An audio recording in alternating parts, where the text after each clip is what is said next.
Following is a presentation of Main Street Media, your source for news, sports, and information on Main Street in Middle Tennessee.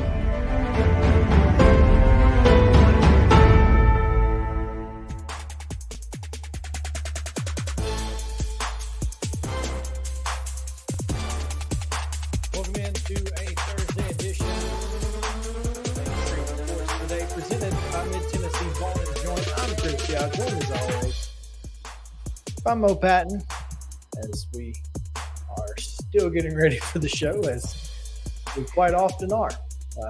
Trust me. We're good. We just listen. We're good. We're good. We just if you hadn't said anything, nobody would know. Oh. Well, we just found out that our guest is confirmed, so that's always good. We're right at showtime.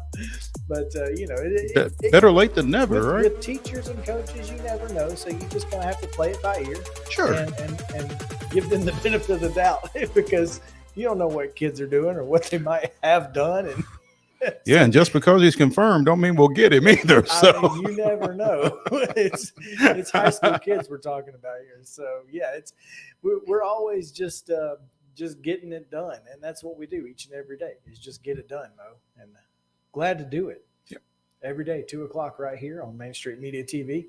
Glad to have you guys with us. We got a big show today. It's obviously a lot of high school sports. We go from preps to pros all week long, but Thursday we kind of focus in on the preps for the most part, as we'll hand out some hardware with our Southern Middle Tennessee team and athletes of the week. We'll visit with Kit HARTSFIELD, Mount Pleasant football coach, on Coach's Corner. We'll give you our high school football picks for the week, all of that. We'll also talk about the Atlanta Braves. That's just how we roll. We kind of have to. Said we would, and we have, and we'll continue. For the most part, we enjoy it. Most of the time. For the most part. And we've also got a little college hoops and college football kind of news, I guess, is the best way to put it. It's sort of news. So, but anyway, we'll get to all of that and much more here on Main Street Sports Today as soon as we can. But, one of the things that we pride ourselves on is getting you as much information as possible.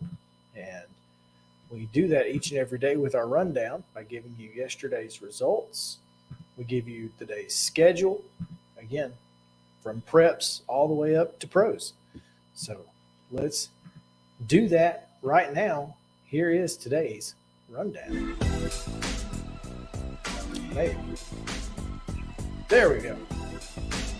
In Wednesday volleyball action, Eagleville, all of these are 3-0 wins, actually. Eagleville defeated Moore County, Smyrna defeated Laverne, and Stewart's Creek defeated Spring Hill. Again, all 3-0. Girls soccer action, all shutouts as well. Battleground Academy with a 9-0 win over the Webb School of Bell Buckle. Summit downs Hume Fogg 3-0. And Harpeth gets a 4-0 win over Republic. In pro baseball action, it was the Nationals 3, Braves 2, but the Brewers get a 6-0 win over the Mets to help the Bravos out. Much needed. Appreciate that. Cubs score 3 winners over the Marlins. It was the Reds 5-1 over the Red Sox, and the Padres edging the Cardinals 1-0. The Sounds not so much edging as no edging at all. 17-1. No edging there. 17-1 winners over the Louisville Bats. And Nashville SC gets a win. I don't know if it was 4-3. I don't know how they do that in soccer. It was tied 3-3 at the end of regulation. Correct. It went to PKs, and Nashville win. And apparently who knew? This is a pretty significant victory. Okay, so my dad called me at 9 o'clock this morning and said, "You want me to explain to you what the League's Cup is?" And I was like, "Sure." Please. I had no idea. apparently this is a friendly now, but next year they're going to take a month off in the summer, MLS and the Liga MX, and they're going to play a World Cup style tournament with all the MLS teams and all the Liga MX teams. And America is supposed to be, I guess, one of the better Liga MX teams. Yes. Yeah. Well done to Nashville SC. Well, and thanks to Steve Lehman of WTVF for kind of educating me during the 10 o'clock sports last night as well. Dude, I wouldn't have known otherwise. Dad was like, I'm going to tell you. I was like, great, because they can find that. Come on with it, Chuck. So, Tonight's schedule in football action, Summit goes to Beach. That's a 7 o'clock kick. Also at 7 o'clock, White House Heritage is at Fairview. In volleyball action today, there's a three-way matchup that starts here in about an hour at Brooks, Alabama, involving Loretto and Lawrence County. At 5 o'clock, Mount Pleasant goes to Collinwood. Also at 5, Lewis County is at Hampshire. At 5:15, loving these quarter-hour start times, Father Ryan is at Innsworth. At 5:30, you've got Davidson Academy at Ezel Harding. Battleground Academy is at Middle Tennessee Christian. Columbia Academy hosts Franklin Road Academy. And University School of Nashville goes to Providence Christian, all at 5:30. At 6 o'clock, it's Riverdale at Rockville. Culleoka playing host to Fayetteville. Columbia Central will be at Page, while Laverne is at Stewart's Creek. East Hickman plays host to Santa Fe. Marshall County is at Murfreesboro Central Magnet. All of those matches at 6 p.m. At 6:30, you can catch Siegel at Oakland. Zion Christian hosting Franklin Christian. And at a time unknown to us, Gallatin is at Station Camp today. Full slate of girls soccer action this evening. At 4 o'clock, Friendship Christian is at Davidson Academy. At 4:30, Good Pasture hosts Brentwood Academy. Columbia Academy goes to Cornersville at 5. Also at 5, Donaldson Christian hosts Ezel Harding. Independence Academy is at Glencliff. Franklin Road Academy goes to Lipscomb Academy. Hunters Lane hosts East Nashville, and Clarksville Academy is at Nashville Christian, all at 5 o'clock. Also at 5, Smyrna plays host to Providence Christian, while Grace Franklin goes to Smyrna.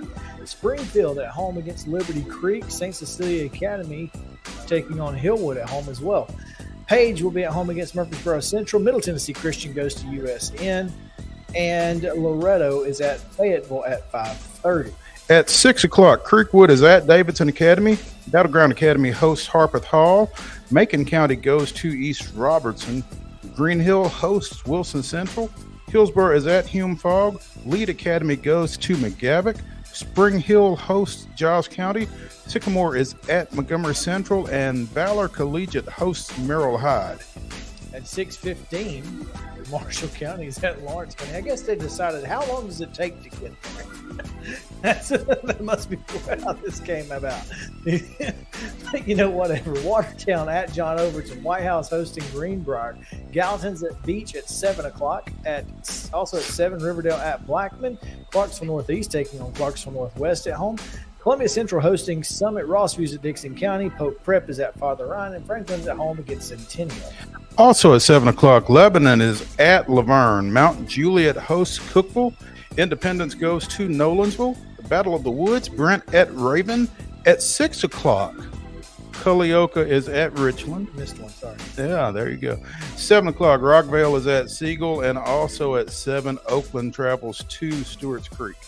Pro baseball action this afternoon at 3:10. Cardinals are at the Padres in the series finale, while the Cubs will take on the Pirates in Pittsburgh at 5:35. First pitch for the Brewers at the Reds is at 5:40, and at 6:15 on Fox, the Braves will be at Philadelphia. Nashville continues their series in Louisville at 5:35. Yes, it is. In college football action tonight, West Virginia is at Virginia Tech. That's a 6:30 kickoff on ESPN.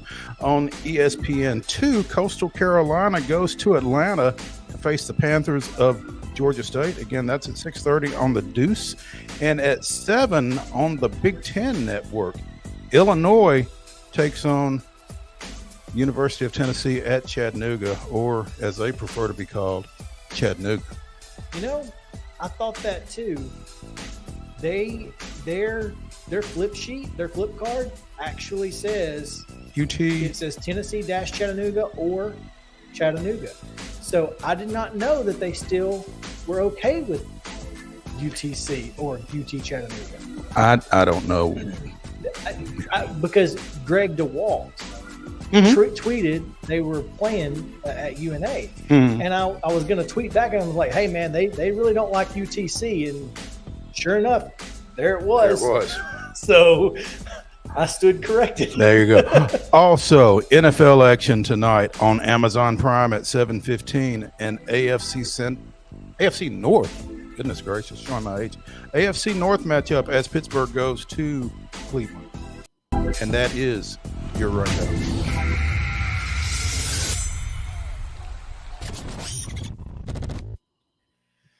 Quick news in the top story department, Mo.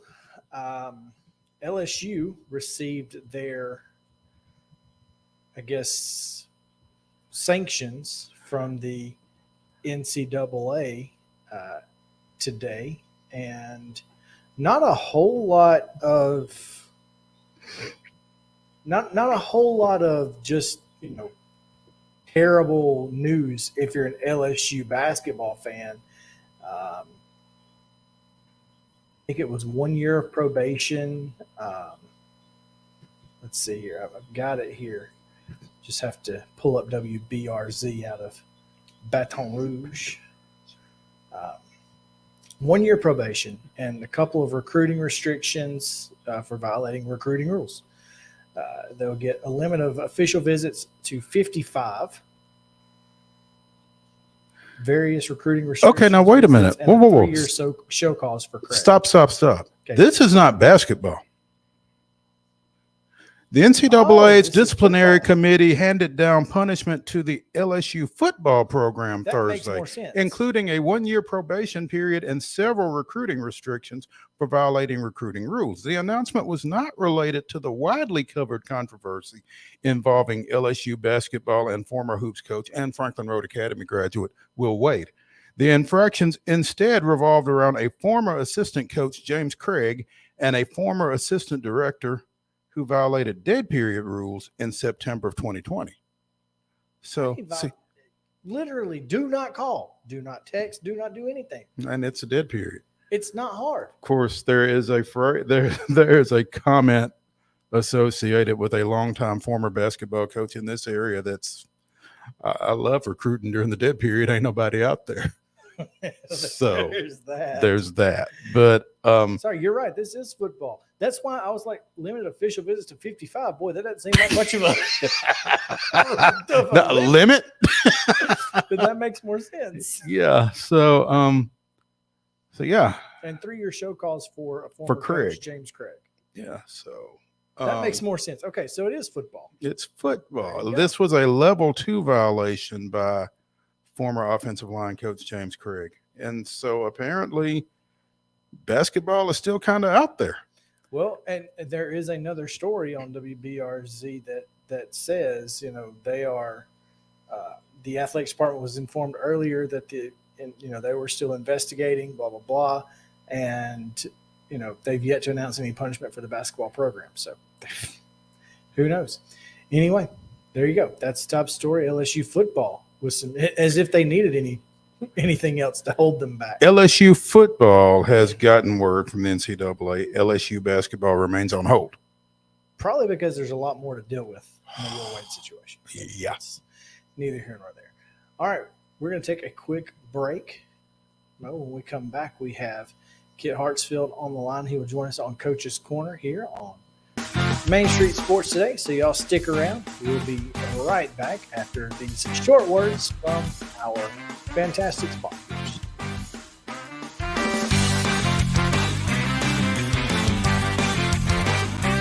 Mid-Tennessee Bone and Joint treats your orthopedic injuries and existing conditions. Our trained physicians will get you back in the game faster. Contact us at 931-381-2663 or www.mtbj.net.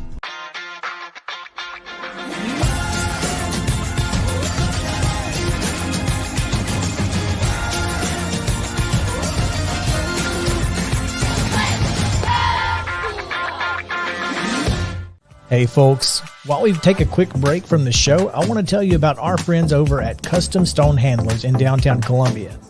Ed Rich and his team at Custom Stone Handlers believe in leadership. And outside of the military, our greatest leader building platform is sports. Custom Stone Handlers proudly encourages young people to get in the game. You can contact them today at 931-490-4990 or visit CustomStonehandlers.com. Jones & Lang Sporting Goods here in Columbia has been outfitting teams, officials, and anybody else from T-ball to college for 50-plus years. Be sure and check them out at 931-388-8060 or online at jonesandlang.com. Jones & Lang Sporting Goods, the look of a winner. Zion Christian Academy, ZionEagles.org or 931-388-5731. You can schedule your appointment. Go tour their campus. It is beautiful over there, and you're definitely going to want to see it. Again, it's ZionEagles.org. Give them a call, 931-388-5731, and schedule your tour today. Are you an enthusiastic sports fan? Want to have fun and get in on the action? Heck, yes, that'd be awesome. Have great attention to detail? Want to stay active? Definitely. Want to give back to the student athletes in your community? Obviously, yes. Then you'd make an excellent high school sports official. We need more officials in Tennessee, because with no high school officials, there are no high school sports. Sign up today at highschoolofficials.com. Mid-Tennessee Bone & Joint has been the official sports medicine provider for Maury County Schools for more than 40 years. We specialize in orthopedic injuries, and our Ortho Quick walk-in service lets you bypass the ER. Visit us online at www.mtbj.net.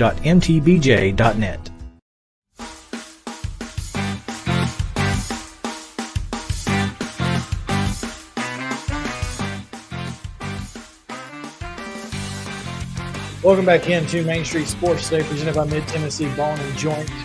Chris Yao and Mo Patton here on this Thursday edition as we get ready for some high school football. We told you earlier, a couple of games in the Mid-State tonight. Summit at Beach, and White House is hosting. White House Heritage is at Fairview, I believe. That's right. It is at Fairview. So should be a good matchup there, a region game.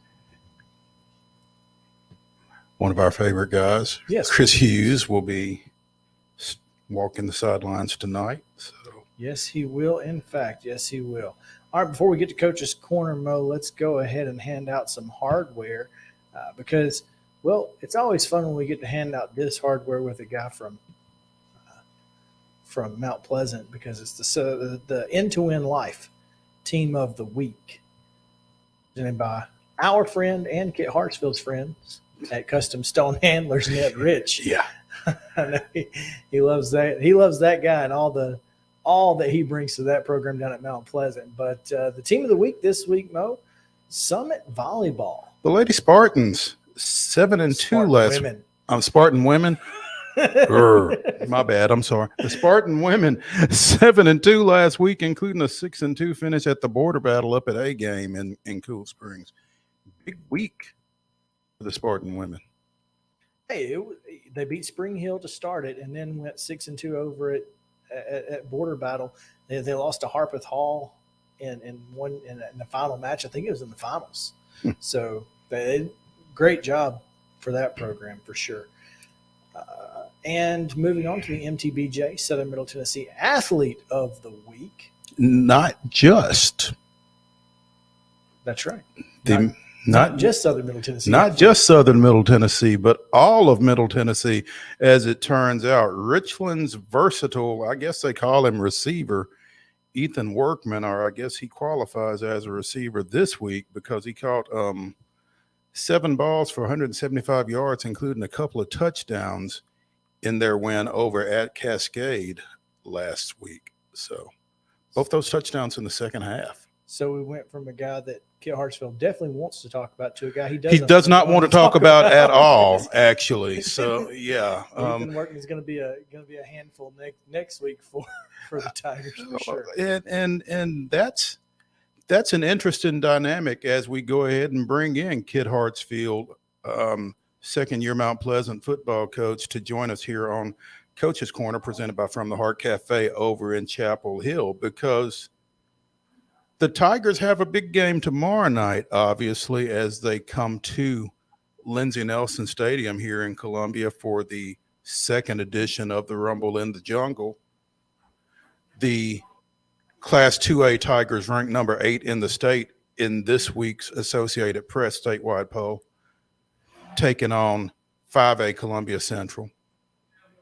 Then they step back into Region 5 2A play next week with a game at Richland with Ethan Workman. And right now, both Mount Pleasant and Richland are undefeated, both overall and in league play. So, Kit, I mean, how much do you put on this game tomorrow night with that game next week being a pivotal region game for you guys? Yeah, it's can you hear me? Yes. Okay. Yeah, I mean, this week is we treat it like any other game. I mean, we want to win the game. We're going to do everything we can to win the game. We're preparing for Central. And that's what we're worried about right now. In the grand scheme of things, is does next week have more weight on our future? Yeah, absolutely does. But we're competitive. We don't know any other way than to just compete and do our best and try to win any chance we get to get between the lines. So that's just kind of been our approach this week. That said, as you look at this matchup, and this is a game that you guys played last year out at your place, it was 35-14 Central,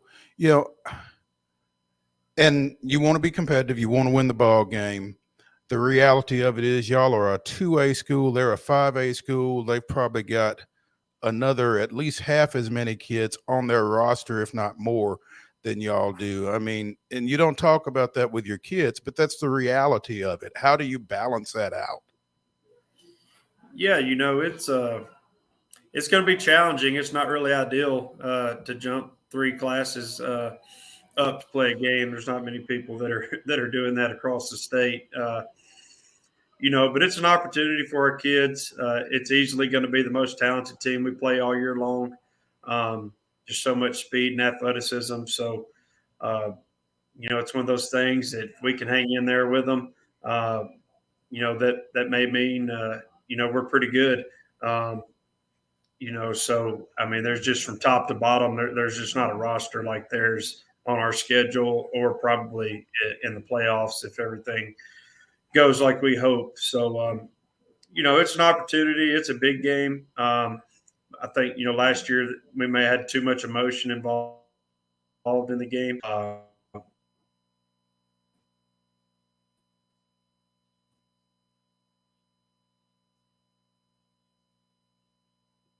It's like we lost him for just a minute. It's like from a DF, better and, be able to not have the, hangover effect from the physicality of Columbia roll into the next week like it did last year.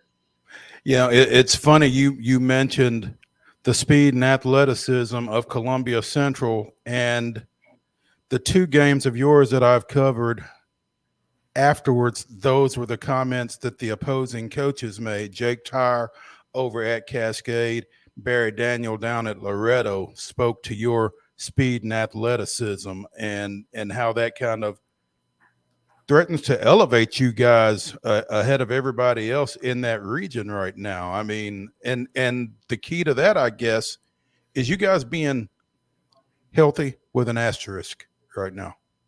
Right. Yeah. I mean, all but one guy, I would say we're as healthy as anyone. We took a really big loss this week with some bad news for DeMarcus Brown. And, we hate that for him. He's really one of the heartbeats of the team and, gives it everything he's got. And he's passionate about the game of football. And, he's going to be with us the rest of the year and lead the best that he can. But, I would say we're as healthy as we can be other than that. And, we definitely want to keep it that way.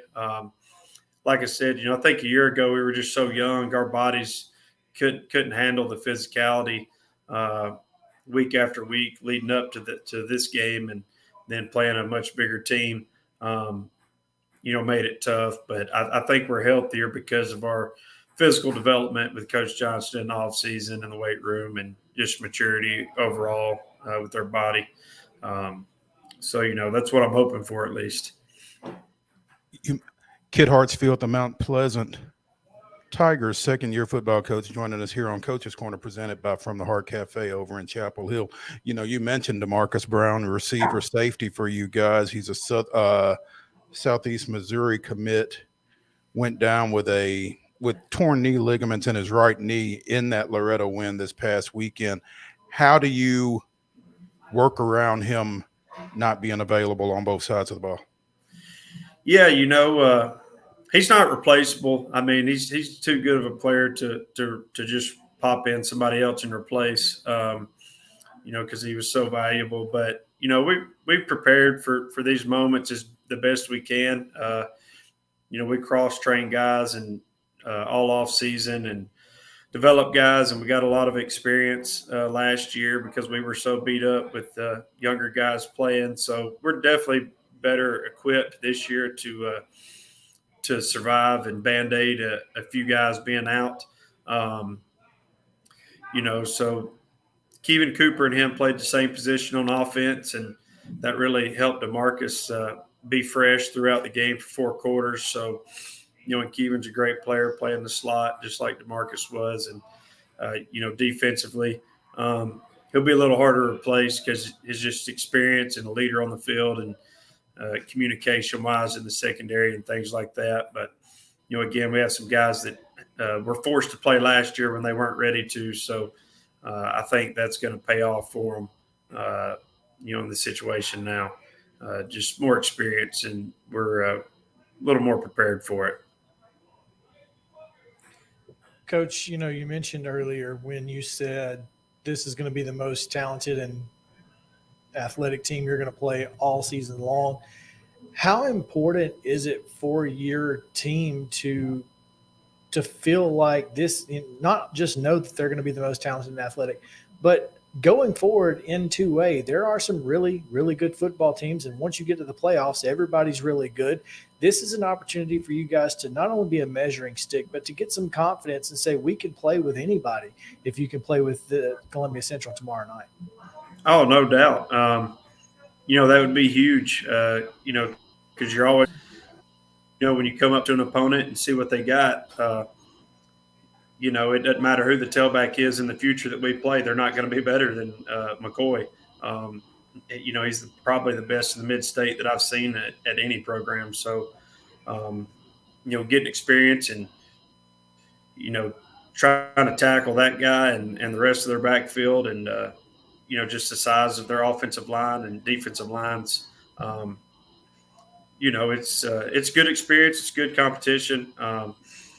If we're able to make a positive out of it and hang in there with them, I think it'd be huge for us. I think it was last year, despite, the injuries weren't a good thing. But, being able to, be in the game for 2 or 3 quarters, I think kind of helps us, mentally prepare for this year as well. I tell you what, Kit, you guys may not see anybody as athletic as Central, but I'm not sure that Central will see many guys as intense as Gavin Alderson up front either. Yeah, he's one of those guys that on our team that, that's got those genetics and athleticism up front. He's playing really good ball for us. And, we wanted to be a tougher team this year. We felt like we weren't tough last year, coaches and players both. And, we bought into that. And, we've really been a gritty team. We've handled adversity well. We've been behind in our last 2 games and haven't flinched at all.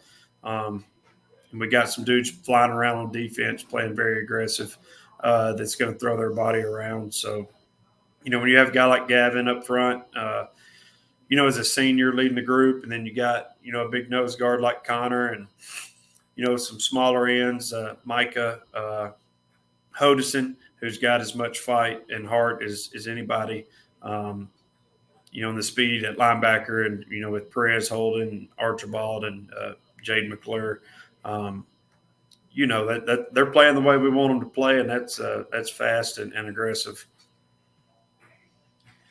Again, tomorrow night, Lindsey Nelson Stadium at Murray County Park. You can find Rumble in the Jungle 2, Mount Pleasant at Columbia Central. Not often do teams jump 3 classes, but 2 weeks ago, Alcoa did just that and defeated rival Maryville. So maybe that is an omen for you guys. Yeah, anything can happen. There's no doubt about that. Alcoa is they are an open zone in Knoxville school. So won state championships out of the last 22, and they've beaten Maryville twice in 20 years, I guess. So, it can be done. You got to play well, you got to play discipline, and you got to catch a few breaks most of the time. Well, good luck, Coach. We appreciate you taking some time with us here on Coach's Corner, presented by From the Heart Cafe in Chapel Hill. Renee Hart and the fine folks keeping you well fed over in Chapel Hill as you're heading to Henry Horton State Park. If you're going that way, make sure to stop in and see Renee. That was not supposed to rhyme, and yet it did. That's okay. Coach, thank you again. Thank you, guys. All right. That is Coach Kit Hartsfield of the Mount Pleasant Tigers. The 8th ranked Number Mount 8, Pleasant Tigers. undefeated. Come on. And untied, Unbeaten. but scored upon. So. They have been scored upon. Yeah. Of course, it took 3 weeks to do that. Yeah, it did. So they're playing some good ball, man. I'm kind of excited to see this ball game tomorrow night because, again, They'll also be playing to take control of the Southern Middle Tennessee Murray County Trophy that is currently sitting in the press box at Lindsey Nelson Stadium. There we go. There you go. They take that one home with you guys. But this is going to be a really good football game. I think it is. I think both teams are just really talented, really athletic, really strong, and again, depth may become a factor, but I don't necessarily think it's as big of a factor this year as it maybe was last year. Well, that's because Mount Pleasant came into the game with so many injuries last year that depth was even more of a factor. And, we're going to talk about it more, I guess, later in the show when we get to Nostradamus's picks. But, it's an interesting matchup. It is. And I'm looking forward to it. So if you are, I'm sure it will be, I know it will be on 103.7 WKRM, probably going to be simulcast if I had to guess, on 101.7 WKOM. So you can hear it there if you can't get out to Lindsey Nelson Stadium. But you should probably get out to Lindsey Nelson Stadium. If you can get there, you absolutely should. So it'll be worth it. No question. All right, we're going to take a quick break. When we come back, a little bit of news from across the college football and college basketball worlds. So stick around. Main Street Sports Today. We'll be right back right after these short messages from our sponsors.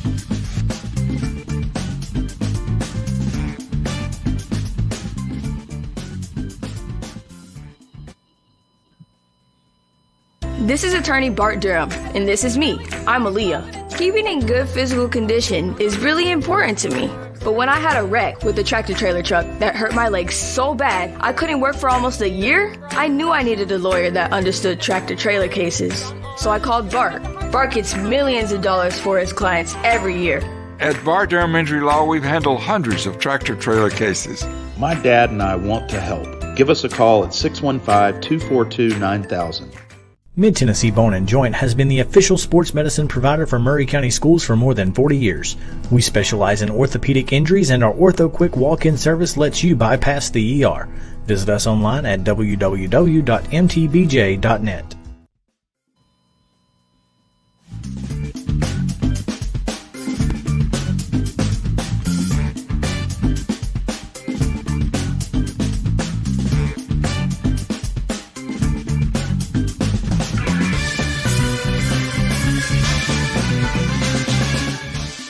We are back here on Main Street Sports Today, presented by Mid-Tennessee Bone & Joint. Chris Young, Low Patton, coming to you from Southern Middle Tennessee. Got a great show still ahead. High school football pick'em, Braves, and much more. Mo, I was supposed to tell you something off the air earlier this week, and I forgot what it was, and I'm really upset about it because It's unfortunate. I know. See, you're holding out on me. See how you do. I didn't want to get into it on the air, and then next time you know what to do, right? I just got to go into it, no matter what it is. But did see this, and this is kind of off the cuff, scrolling through Twitter as we are wont to do. Brett McMurphy reports that Kansas's home game against Duke is now officially sold out. It's their first sellout since November 2nd, 2019 versus K-State, and only the second sellout in nearly 13 years. Well, there's not been a whole lot to be excited about as it relates to Jayhawk football here over the last while. So, well, remember when they were losing to Oklahoma, then came back and started winning, and they were like, hey, if you get to the stadium, you can come back in last year. So folks left, and then they're like, everybody came. Everybody them losing, but it was crazy. Yeah, but Kansas Duke sold out. This is September. McMurphy goes on to editorialize. Instead, College Game Day went to UFUT. Hashtag you had one job.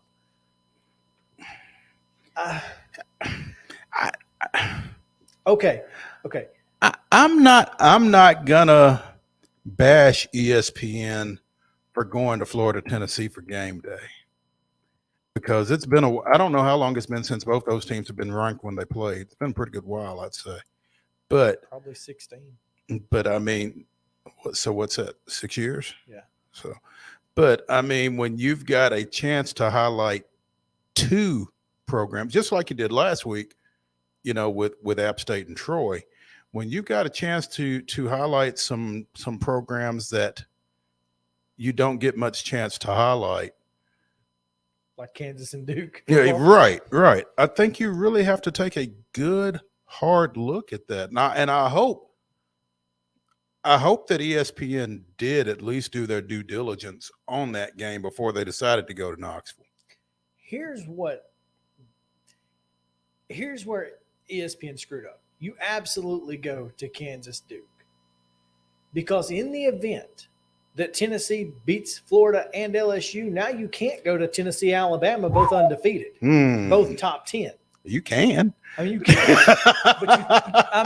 But can you? Yeah, I mean, can you do 2 UT games in a month? Yeah. Can you justify that? No, probably not. So if I'm ESPN, I'm going LSU. You got to play the long game. Yeah, LSU's not very good. Tennessee's probably going to go down there and beat them. Florida, they're terrible, as we just saw Saturday. I don't know that they're terrible as much as they're inconsistent as all get out. And it all starts at the quarterback for them. And so if I'm ESPN execs, I'm going. That's a good hold out and hope. That's a good rationale. But at the same time, they could have also said, let's hold out and hope for App State and Georgia Southern, except that was the same weekend as Michigan, Ohio State. It's the last week of the year. Yeah, so I don't know what other games are on October 15th, but I bet you there won't be any bigger than Tennessee, Alabama. If they're both undefeated. Both in the top 10. Yeah. Yeah. No, they're and Tennessee's 11 right now, is that right? Tennessee's already 11. So all they got to do is not lose, and they're going to be a top 10 program. I'm just saying that's probably what I would have done. That's a solid rationale. It really is. Hey, who am I? What do I know? Speaking of, I was scrolling through TikTok earlier, and Jason Brown has a TikTok, and it is hilarious. He's breaking down Titans, one of the toss sweep plays for the Titans, and he's like, "What are you doing? Why are you tossing it to this big dude?" He said, "Get him shoulders square. Run a stretch play if you want to go to the outside like that, but have his shoulder square running downhill the entire time. Hand him the football. Don't toss it to him. He's got to turn and make a catch. I mean, why are you adding?" And while he's turning and making a catch, defensive players are getting upfield. So, and then you've got the sideline there. You forced him to the sideline as a 12th defender, and he said. And then he said, "But who am I? What do I know?" And I was like, "Dang, coach." I've always struggled and I'm not a football play caller, and I guess you have to keep things honest. I don't know, but I've always struggled with toss plays to the boundary. Well, it wasn't technically because they were on the far hash, but in the NFL, the hashes are so close, it's always the boundary. You're just in the middle of the field at all times. Yeah. So, I mean, it's just different. Other possible matchups for October 15th as it sits, Kansas, Oklahoma could be one. Who knows? Penn State, Michigan would both be ranked. Arkansas at BYU. That's interesting.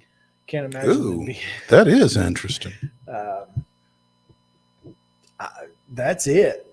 I mean, really, that's it. North Carolina at Duke, if they were somehow to both be undefeated, that would be interesting, but that would be about it. I mean, seriously, like it's not a great week already. Clemson at Florida State. So anyway, that's none of that is what I wanted to talk about in this segment, Mo. And I'd like to kind of get to what you've got on the run of show if we have time to get to it. I think we need to. First, Bronny James apparently maybe having to reopen his recruiting based on some reports from 24 from Sports Illustrated. Sports Illustrated reports that Bronny James, four-star prospect, could see his recruitment open up because Ohio State apparently may not have room because they have committed. They just got another commit, and I don't know if Tayson Chapman, who's a four-star guard, announced his commitment on Tuesday. So who you taking? Tayson Chapman or Bronny James? I know who I'm taking. Well, I can tell you I have no idea who Tayson Chapman is. So, supposedly Chapman's commitment likely puts a close on the team's 2023 recruiting class and could leave James without a spot. I don't know. I just don't think that. I don't think anybody's class is closed to Bronny James. Well, that's the thing is, especially Ohio State, because you're talking about LeBron James's brand being associated with your program. And sure, a lot of probably negative things come with that as far as exposure and that sort of thing for some kids. But the positive is you are potentially influxing millions of dollars into your program because I would assume, one, LeBron's already an Ohio State fan. Oh, yeah. Has been his entire life. Two, he's probably going to end up, throwing some money into that program.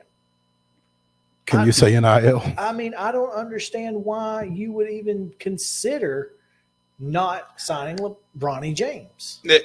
Particularly if you're Ohio State.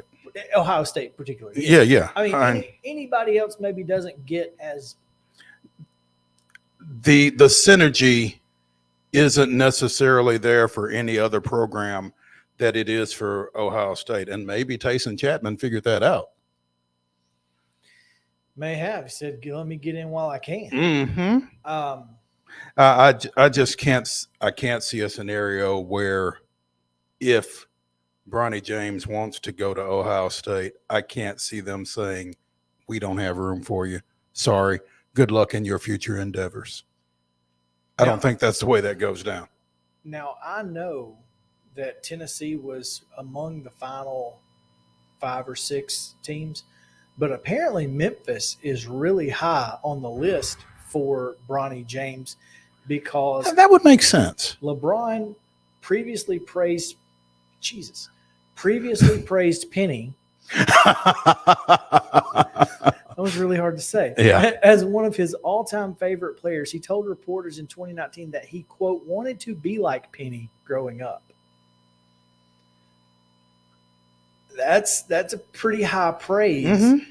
And if you're looking for somewhere for your kid to go and you feel like he can, and your kid's a guard, you feel like Penny Hardaway's got to be a great mentor for a kid like Bronny James, Memphis could certainly be one of those teams. But then you've also got USC where, you're in LA, your dad's in LA. There's that. Yeah. I don't know, man. His recruitment clearly is going to be obviously intriguing, but I can't, like I said, I just can't see any program that he chooses to be a part of not figuring out a way to get him in. You've got to figure it out. Particularly if you are the Ohio State University. 100%. Yeah. I don't. Ohio State can't. Don't screw this up. That's bottom line. Just don't screw it up. Figure it out. You have one job, and that is to get Bronny James on campus. I mean, how does that look? Okay, You turned down Bronny James. let me ask you this: why does Bronny James need a scholarship?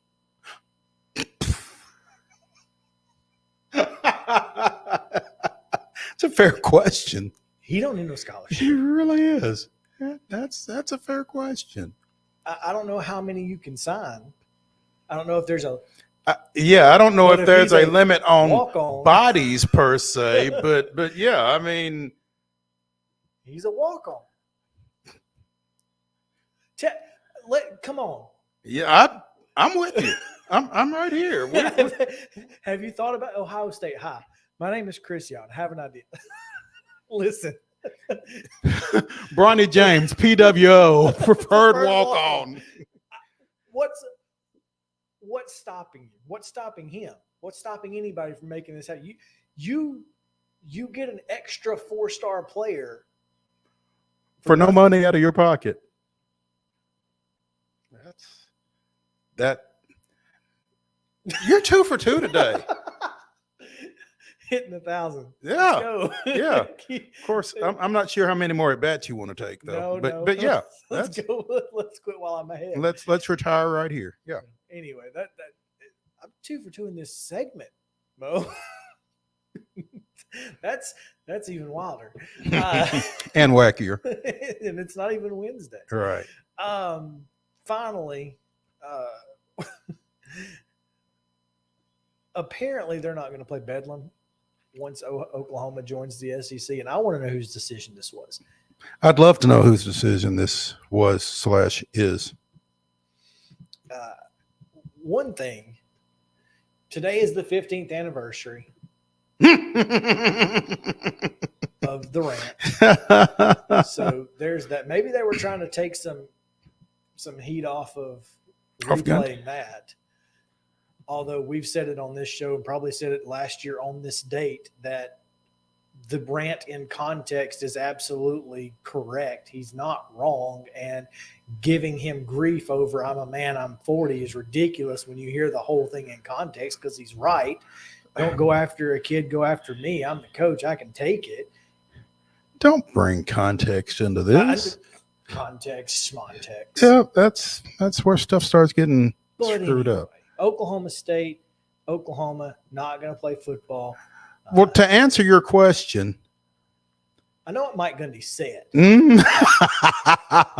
Because on ESPN.com 2 days ago, the headline reads, when it comes to the Bedlam football rivalry ending, Coach Mike Gundy adamant that Oklahoma State has no part in this. At one time, when it was announced they were going to the SEC, the Oklahoma State legislature tried to pass a law that said they had to play. Now, that was interesting. I guess clearly that's not a thing. But they're both state universities, so I guess technically they're under state rule. I guess technically the legislature could mandate that. I don't know. But the fact that they're not playing is ridiculous. What's funny is, okay, so I'm reading this article. Again, this is from Tuesday. It's on ESPN.com. Oklahoma State coach Mike Gundy said Tuesday that any discussion about his school's role in the future of the Bedlam rivalry with Oklahoma was childish. But 2 paragraphs down, Oklahoma State athletics director Chad Weberg says, we don't have any openings to play them. We're full. Unless there are significant undertakings to make the game happen, it can't happen. Okay, but as you were saying, that's the pandemic showed us that we don't have to have 7, 8, 10 years to schedule a football game. As you said regarding Ohio State and Bronny James, figure it out. Joe Castiglione, the AD at Oklahoma State has shown no interest to schedule any future games in football, so we're moving on. So, look. So, I mean, it sounds like to me Mike Gundy and his AD need to sit down and figure out, who said what, where? Yeah, and where we stand, because I mean, if we want to play the game, then let's play it, and if you don't. But you can't not want to play the game and say we have no part in not playing the game. He said it was higher than him. Coaches rarely have any say on who they play, right? I mean, because one, how long are you going to be there? Outside of Mike Gundy, who is probably the longest tenured coach in the country, if I had to guess, he's up there. He's top 3. Sure. I mean, I can't think of anybody who's been anywhere longer off the top of my head. No, anyway. no. So, I mean, Gundy's been there since like 2004. I mean, certainly the entire SEC has turned over since he got there. So, but I don't think coaches have a whole lot to say. And he probably, somebody probably asked him. And again, we prepare and play for who's put in front of us. We have no real say over that either way. But the fact that, listen, Oklahoma, why do you not want to play this game? They are your Georgia Tech. I mean, they never win. Matter of fact, if you go to the Wikipedia page for Bedlam, it's a lot of crimson.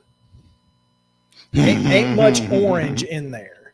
So, I just don't know why you wouldn't want to play this series if you're Oklahoma. Let's see. The last time Oklahoma State won this football game, last year. But other than that, they've won 3 times since 2003. So there you go. Meanwhile, only 3 current college football coaches have been in their positions longer than Mike Gundy, who was hired in January of 2005, Frank Solich at Ohio University, Kyle Whittingham at Utah, and Kirk Ferentz at Iowa. Whittingham was there in 2004 in January 1st of 2005. He coached Utah against Alabama, maybe? No? I believe that sounds no. It wasn't 2005. It was January 1st of 2007, I believe. Okay. Yeah. I thought, who did Utah beat when Urban Meyer was the coach? They beat somebody, and Whittingham was the interim in that game. Mm-hmm. I just don't remember who it was. I don't either. I don't think it was Alabama. He had gone. Meyer was hired at Florida. Whittingham coached right then in the interim. So, in the Fiesta Bowl. Yes. Mm-hmm.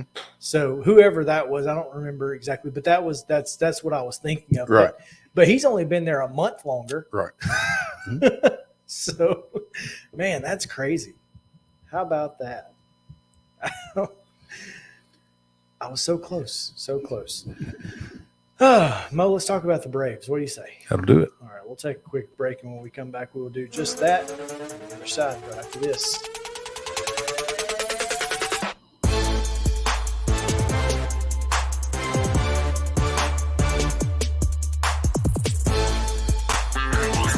This is Chris Yao with Main Street Sports Today. Every show, Mo Patton and I welcome friends from all across the sports landscape, from high school coaches and reporters to national, college, and pro sports personalities. You never know who might stop by for a chat.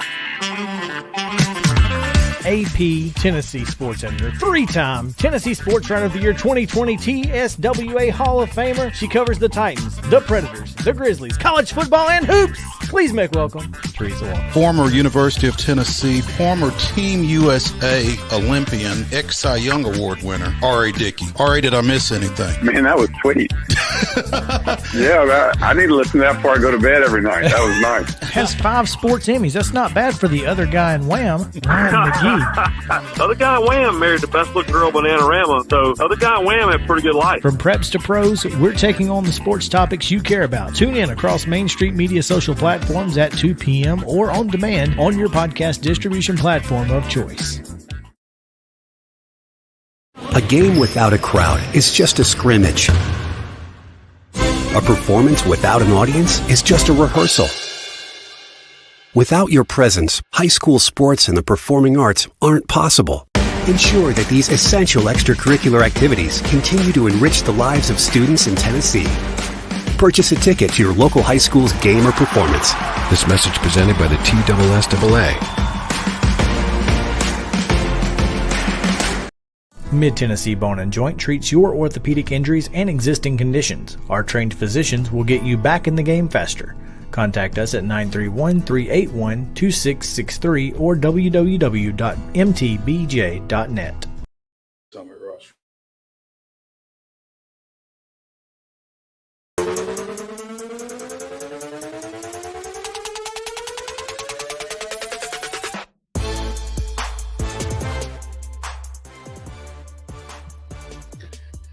All right, it's time for a little Braves chatter here on Main Street Sports Today, presented by Mid-Tennessee Bone and Joint. The Atlanta Braves with a loss yesterday. We talked a little bit about it, but also got a little help from our friends in Milwaukee who... Friends for now. Well, many of them have been members of our friends in the Nashville Sounds organization. There you go. So, we like the Brewers most of the time. Mm-hmm. So, but yeah, 6-0 win for the Brewers. They help us out and keep it a one-game lead for the Mets. Of course, the Braves have 2 games in hand, which means they could potentially they can't tie, probably. But I guess they could. But it's highly unlikely whoever wins the series in Atlanta is going to essentially win the NL East. In all likelihood.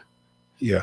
The Mets are now at 95-56. The Braves are 93-56. So you're talking about 149 games. So the Braves have 13 games to play. The Mets have 11 games to play. 3 of which are in Atlanta. 3 of which are in Oakland starting this weekend. Yeah, it'd be nice for them to help us out after getting a win against us. If they could just – and look, going to the West Coast. No, Oakland, that was only a 2-game series, and the Braves swept those. That's right. Yeah, it was in Seattle and in San Francisco where we lost 2 of 3 in each stop. But can we get some help, Tony? Just a little. I got to think Tony Kemp grew up as a Braves fan, probably. So yeah, maybe a little help wouldn't hurt. A little help from Shea Langoliers and Christian Pache. Yeah. A couple of ex-Braves. That would help. What was have a little help from my little Joe Cocker? That's it. Can we get a little help from our friends, please? We need some. Meanwhile, Atlanta starts their 4-game series in Philadelphia tonight. Max is on the bump, right? Look, man. Yeah, he's on the bump, and apparently sitting at number 2 on the NL Cy Young awards list. Behind Alcantara? Behind Alcantara, according to Fox Sports graphic I saw today. 13-6 with a 2.52. Just goes to show Is he even the Braves' biggest Cy Young candidate? Well, and we talked about this again. Wins are not the end all be all, but if you have a sub 3, it's really sub 2.75 ERA, and you win 20 games, I mean, there's something to be said for that. Well, I mean, you've got obviously Fried was the number 2 in that graphic. You're talking about Kyle Wright, who has 19 wins and is a sub 3 ERA. I'm not sure exactly what it is. And then you've got Rookie of the Year candidate Spencer Strider, who is the quickest to 200 strikeouts In Major League history. Quicker than Randy Johnson. I mean, to me. So, I don't know. I I don't think it's anything that any of them are necessarily hung up on, and it's great for us to have to talk about, but I'm just not sure that Max Fried is your cut and dried Cy Young candidate off that staff, even. Well, he's pitched. Obviously, his whip is a little bit better, and his ERA. See, Wright's ERA is actually notched above 3 now. It's 3.18. Well, never mind then.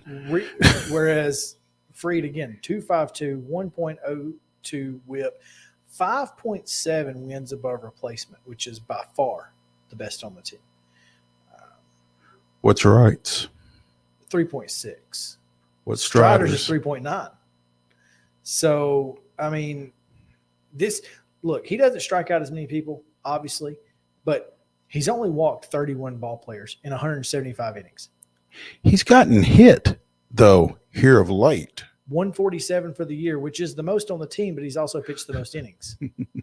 He's pitched 175, given up 147 hits, but he doesn't. If you add again walks and hits in the innings pitched, he's just giving up 1 or walk or hit per inning. Mm-hmm. That's pretty good. Only give up 12 home runs in 175 innings pitched, whereas Wright 18, Strider 7. Of course, Strider's only pitched 130. Right. So, I mean, yeah, you can look at this and say, he's giving you 21 quality starts. He's as good of a pitcher as there is in Major League. He's given you 21 quality starts out of how many? 28 games started. So 75% of his starts have been quality starts, which 6 innings pitched or more, 3 earned runs or less qualifies as a quality start. So he's done that in 21 of his 28 starts. What about the other 2? 19 out of 28 for Kyle Wright and 10 of 20 for Strider. Strider walks a lot of people. It also strikes out a lot of people. A lot. Which, again, if you have people on and base, he gets a lot of double plays. I would like to know that stat. Now that's obviously it's probably down here in the completely ridiculous stats that I can't read. But yeah, opponent batting average against. Let's see here. I tried to make it something completely different and I screwed it up. Because the leader is Tyler Matzik with 176. Spencer Strider, 180. We talked about that, by the way. We talked about him and had not in his 162 against 234 hitters. Mm-hmm. So my question is, going forward, we know Strider's out with an oblique soreness. He's going to pitch. I don't think he's out. I think they pushed him. Yeah, they pushed him back. Yeah, because he's going to pitch against the Mets. Mm-hmm. Bryce Elder has given you 2 fantastic starts in the last 2 times he's been out. Kyle Muller's been down in AAA, absolutely killing it. What does this rotation look like? Because the playoffs are a little screwy as far as off days. You're going to have a 5th starter at some point. Who is it going to be? It's not going to be Odorizzi. It's not going to be Jake Odorizzi. So, all right, Morton's going to be your 4. Right. So, I guess it's going to be Elder. I mean, because the last couple of times that they brought somebody up for a spot start, it's been Elder. Muller hasn't really been in that mix. Anderson is hurt. Anderson is out with an oblique. Out for the year. So I would guess that fifth is going to be Elder at this point. Which is unfortunate because playoff Ian Anderson is lights out. Would love to see that again. But, I think you got to give Elder the chance. Unless where is Soroka? Can you afford to try him now? You can't throw him out there in the playoffs. Playoff? I mean, can you? I don't. He's been in Gwinnett pitching well from all. When has he last thrown? I've not heard his name in a while, actually. I don't know if he had a setback or if he had something else happen or what. I mean, that's a good question. I don't know the answer to that. That's a really. I don't think you can throw him out there now. You may not throw him out there in a start right now, but you may bring him out of the pen for an Kyle inning. Wright's 4 2/3 shutout in Game 4 of Against the World Series. Yeah. Was probably the most important 4.2 in the history of the franchise.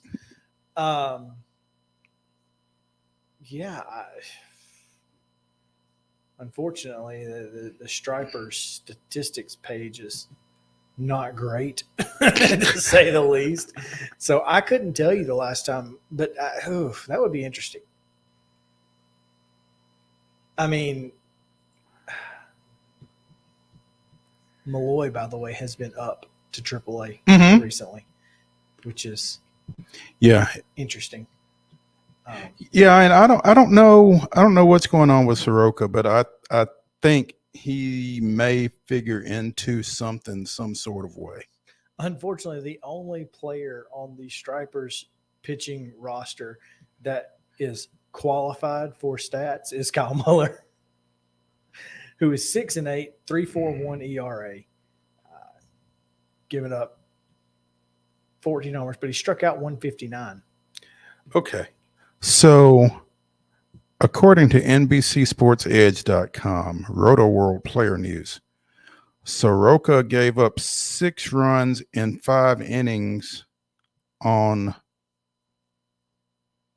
I guess, last Friday, the 16th. 6 hits, including 3 home runs, through 80 pitches, 50 strikes. Appears to be extremely close to making his season debut for the Braves. So if they can get him some work between now and the end of the regular season, he could be a guy. I could absolutely see Mike Soroka getting a start against the Marlins that we play after the Mets. I could see that.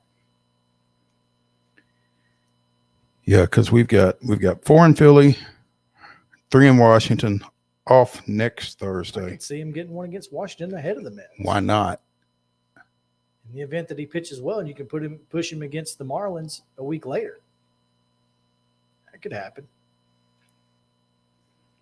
He should have another start coming up with Gwinnett, though. If he went last and I mean, unless Christmas is coming in September. I guess it's possible. Anyway, I don't know. I wish I had, more insider knowledge on this type of stuff. We just don't. We might have to make some phone calls. But because we know some people we know people who would know. We just haven't been able to talk to them because we've been a little busy. Yeah. So I'm interested to see how, again, my entire mindset right now is what does the rotation look like in the playoffs? Because clearly it's some combination of Fried, Wright, Strider, and I guess Fried is your one.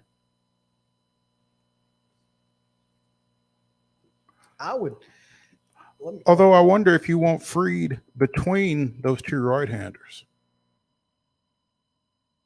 I guess that's possible. Depends on who you're playing. Yeah. But that fifth starter, who may or may not be necessary, depending on how long you win the first 2-3 games, you ain't got to worry about it. Right. But I do think it's important. So I'm really interested in that particularly. Mm-hmm. I would love to know what the Braves are thinking right now. Anyway, tonight the Braves are on Fox, 6:15. 6:15 start. Mm-hmm. Acuna in right field. Swanson batting second, playing shortstop. Austin Riley at third base. Travis d'Arnaud hitting cleanup as the catcher. And Matt Olson moved to the 5-hole, playing first base. William Contreras will DH at 6. Harris in center field. Grissom at second base. And Robbie Grossman in left field. We may have seen the last of Marcell Ozuna.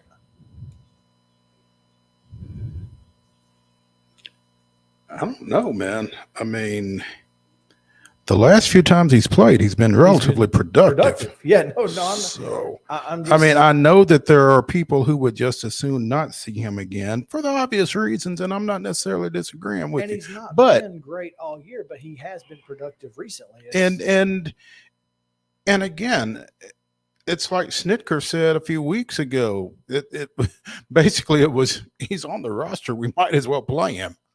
So, we'll see.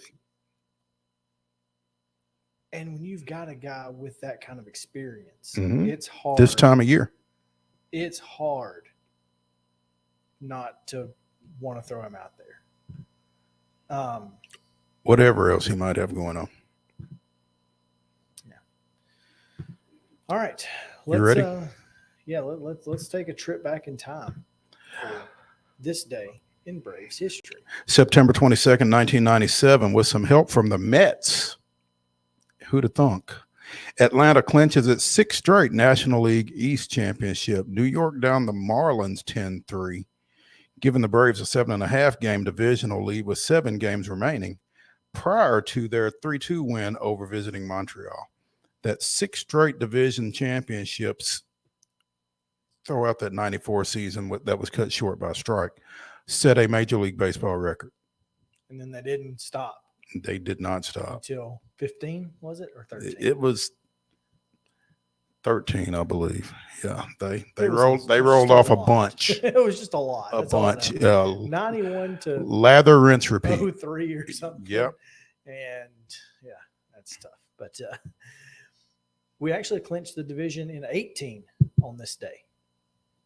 I believe you're right. Yeah, I saw it on my Facebook, or my memories on Facebook that I had shared it. So we clinched it in 18 on this day in Braves history as well. All right, we're going to take a short break. High school football picks coming your way right after this on Main Street Sports Today, presented by Mid-Tennessee Bone & Joint. The high school football season is here, and nobody handles Friday nights better than Main Street Media. Here's Zach Womble with details.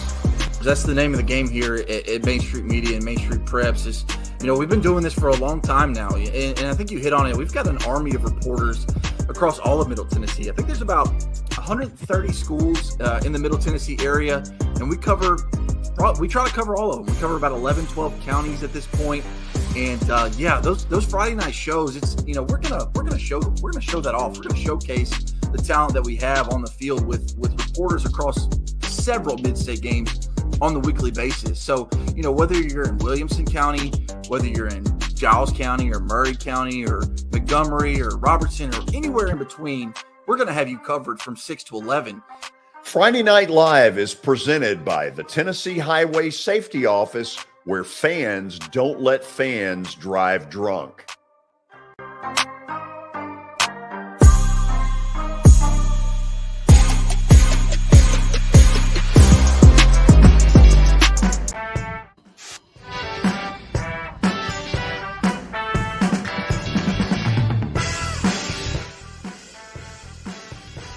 Thanks to Kit Hartsfield for hanging out with us earlier on Coach's Corner. Appreciate him as his team gets ready to take on Columbia Central in Rumble in the Jungle 2 tomorrow night down at Lindsey Nelson Stadium. We've got several other high school football games around the mid-state coming your way here, and that means we got to pick them. Pick those games. It's We've very already important. picked them, actually. Yes, but we have not given our picks on this here platform. So We have not. Let's do it that way. All right. First and foremost, though, do you have the record in front of you? I do. Not sure I want to talk about it, but I do. Heading into week 6, we are tied. Oh. Just as we were last week, because we both went 7-3 with our picks last week. So each of us is 33-17. Each of us is 7 games behind Russell Venazzi of the Main Street Preps staff. Russell went 9-1 last week, as did Monty Hale. And Blaine Keller, but Blaine Keller is still a game behind us after going 9-1. That's rough. Russell is 40-10 on the year. Monty is 38-12. Monty of the Murfreesboro Post.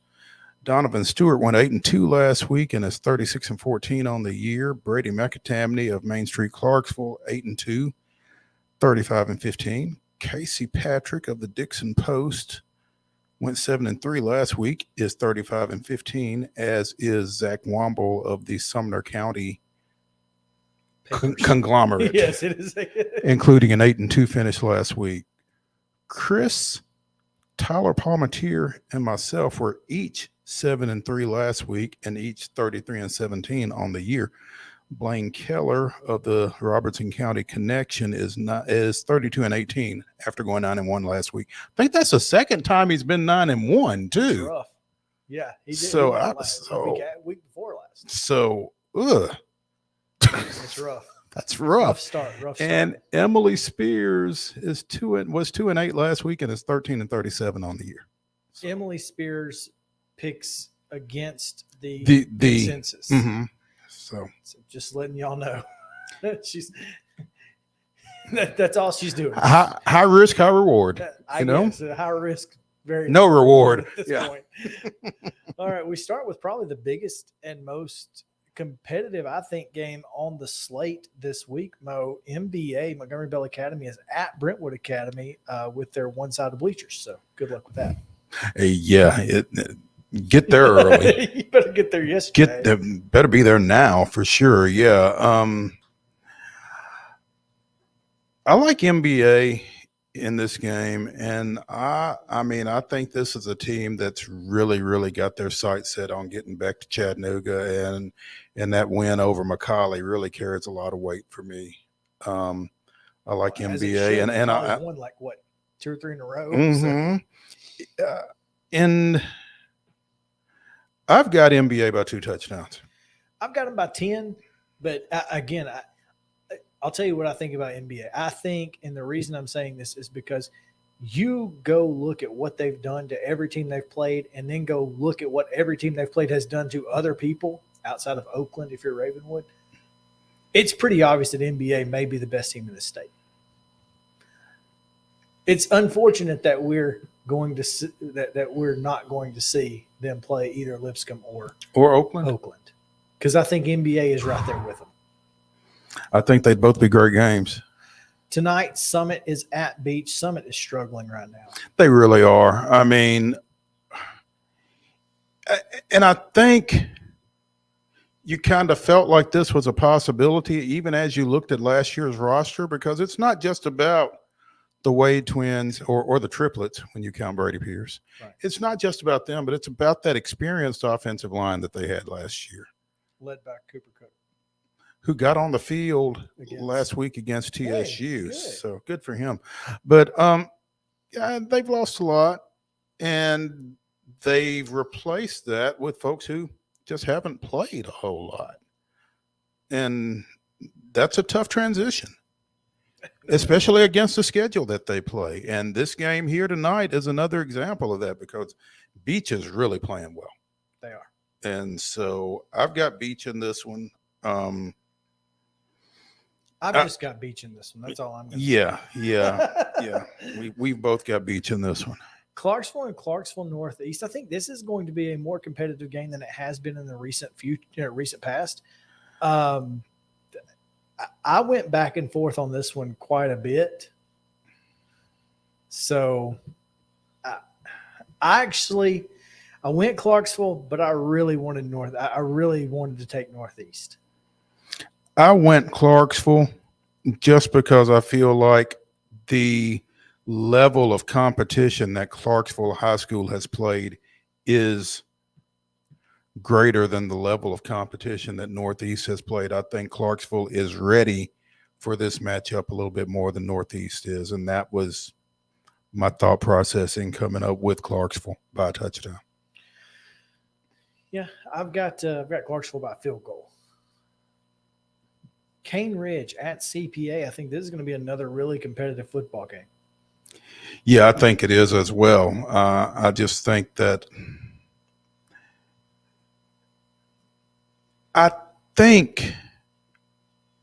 CPA has more weapons offensively. I don't know what I base that on. I'm not even sure if I'm right, but that's the basis for my pick at touchdown. I felt like we needed to. So there you go. Music's never a bad thing. I've got CPA by a point. We've seen Cane Ridge struggle in the kicking game some. We've also seen Cane Ridge hit in the kicking game some. So I think it'll be one of those, where it may come down to a kick at some point. Okay. Page at Giles County. Now, before Giles County played Nolensville, I probably would have said it's going to be a barn burner, and it may still be a barn burner. Mm-hmm. But and Nolensville may just be head and shoulders better than everybody in Region 6 5A. Mm-hmm. They may be. I don't know that. We'll find out when Nolensville and Page play. Mm-hmm. But I took the Patriots in this one, even though having to go to the Brickyard is probably not an easy thing to do with as good of a team as Giles County does have and has had over the last couple of years. Again, and we talked about it when we had Kid Hartsfield on in Coach's Corner. Page is a 5A team. Giles County is a 3A team. And I think there's going to be a depth issue for David O'Connor and the Bobcats before this one's over with. And on that basis, I took Page. Independence hosting East Nashville. Did you pick? I'm sorry. Yes, I did. I said Okay. I have the Patriots in this. Okay, cool. 24 is the score I have. Okay, that's fine. I did not give the score. I just wanted to make sure you. East Nashville at Independence. I've got the Eagles in this. There you go. No, you can hear this game, I believe, on WAKM with the voice of Joe T. Williams calling his alma mater. Oh, yeah. Oh, goodness. Hide the women and children in this one. Yeah. Good luck. That ought to be that may be worth the listen right there. No, it'll definitely be worth the listen. Joe and Dana McClendon and sideline reporter Charles Pulliam always do a great job. Yeah, I'm taking the Eagles as well. I'm taking the visiting Eagles though. Again, going up in class, I don't know. I mean, I think look, East Nashville is as talented as anybody in Class 3A. I just don't know if the strength is going to be there, if they can hold up against a really strong front seven on the defensive side for 4 quarters. For 4 quarters, I've got Independence in this one. I think East Nashville will have to score a defensive touchdown or special teams touchdown or both. Yeah, they'll have to do something. They'll have to get some big plays from somewhere, either non-offensive or some, because I don't know if they can march consistently. Right. That's what I'm saying. I don't think they can consistently do it for 4 quarters. I do think they'll score quite a bit. I've got Independence 34-27 over East Nashville. I've got 31-21 Indy. So now you said you had the visiting Eagles. Is it at Independence? I'm sorry. Okay. I have the host Eagles. That's why I was a little. Yeah, my bad. I have the host Eagles. I have Independence. I got a little confused. Yes. Okay, that game is in Thompson Station, and I have the blue and green Eagles. Gotcha. Yes. I misspoke. Blue and green. Sometimes green. Mostly just blue and gold. By the way, Summit has gone to putting silver around the outside of their numbers now. You win a state championship, you can do stuff like that. Orange. It looks Orange good. would look good. It does look good. They've got it around the Summit on their chest. Yeah. Orange is your color. Stop Orange trying to get rid of it. Orange would look good. But I mean, silver's got a little swag to it, though. If they had won 6-8, put some gold around it like the Braves did in the Major League Baseball days, put gold around it. Davidson Academy at Nashville Christian 2 years ago, this would have been a barn burner. This year, I have no idea. Because neither team has played anybody that I am familiar enough with to get a good gauge on these two teams. Yeah, I'd agree with that. And I just think Davidson Academy just has a touch more talent.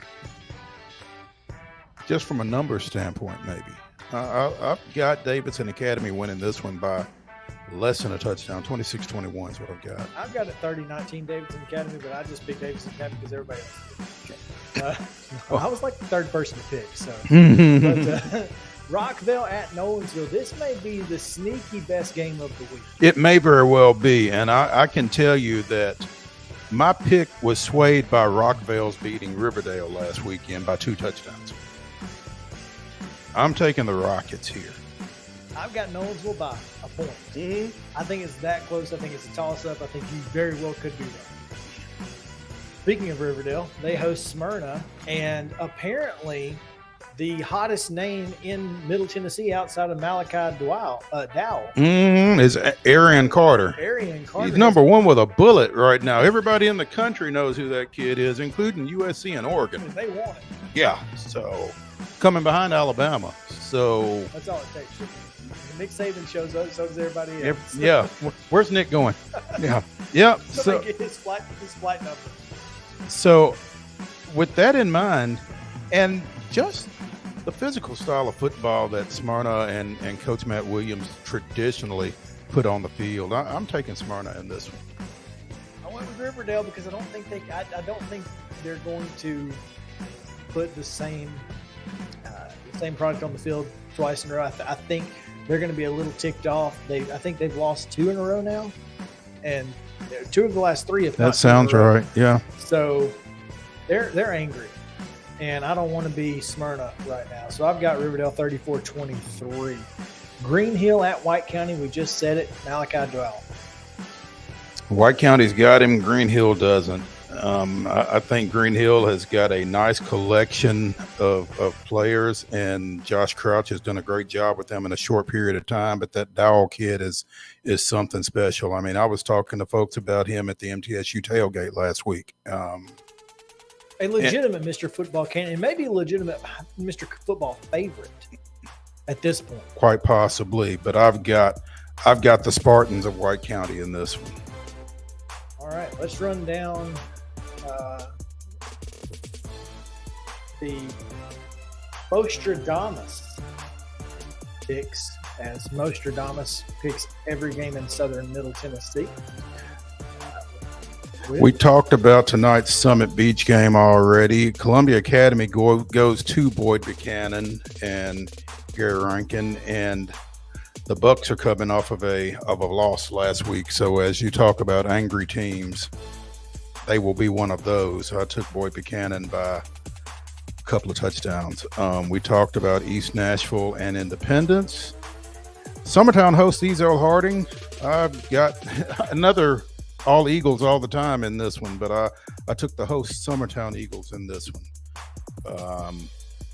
Columbia Central, Mount Pleasant. We talked about it earlier in the show. I've got Central by a field goal. Or a missed extra point? Which one? Either. Yeah, probably that. And I think that Jackson Collier will have something to say about this as well. Richland goes west, way west, to First Assembly Christian out in Cordova. I think the Raiders will come back still undefeated after that one. And Spring Hill goes to a Coffee County team that's going through some turmoil. Coach Doug Green has been replaced on an interim basis, I guess, by his defensive coordinator after Coffee County beat Lebanon last week. So interesting stuff going on down there, but I think the Red Raiders knock off the Raiders here.